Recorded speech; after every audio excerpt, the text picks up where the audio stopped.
ठाकरेंचं पुढे काय होणार? पक्षप्रमुख पद शिंदेंकडे जाणार?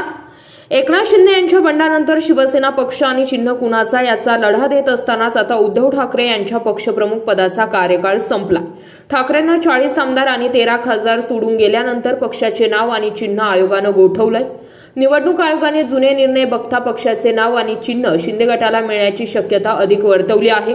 ठाकरेंच्या पक्षप्रमुख पदाचा कार्यकाळ संपण्याआधीच निवडणूक घेण्याची विनंती आयोगाकडे ठाकरेंच्या वकिलांनी केली होती, मात्र ही विनंती निवडणूक आयोगाने मान्य केली नाही आणि त्यामुळे ठाकरेंकडे आता पक्ष ना चिन्ह आहे ना पद आहे।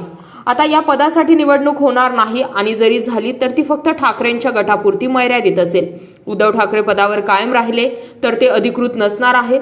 ठाकरेंपुढे मोठा पेच निर्माण झालाय। उद्धव ठाकरे 2013 पासून शिवसेनेचे पक्षप्रमुख आहेत। 17 नोव्हेंबर 2012 मध्ये बाळासाहेब ठाकरे यांचं निधन झाल्यानंतर अवघ्या 2 महिन्यातच शिवसेनेच्या राष्ट्रीय कार्यकारिणीने पक्षप्रमुख पद निर्माण करून त्यावर उद्धव ठाकरेंची निवड केली होती आणि याच पक्षप्रमुख पदाला शिंदेंनी आव्हान दिलं होतं। विधिमंडळ पक्षानंतर शिवसेना पक्षाचंही नियंत्रण आपल्याकडे घेण्याचा प्रयत्न एकनाथ शिंदेंनी केलेला आहे, तर उद्धव ठाकरेंच्या हातातून शिवसेना पूर्णपणे काढून घेण्याचा हा भाजपनं रचलेला कट आहे। त्या कटामध्ये भाजप एकनाथ शिंदेंचा बावल्यासारखा वापर करत आहेत का? शिवसेना फोडताना बाळासाहेबांना मान सन्मान दिलाच पाहिजे हे भाजपाला चांगलं माहिती आहे, म्हणून त्यांना बाळासाहेब पाहिजेत।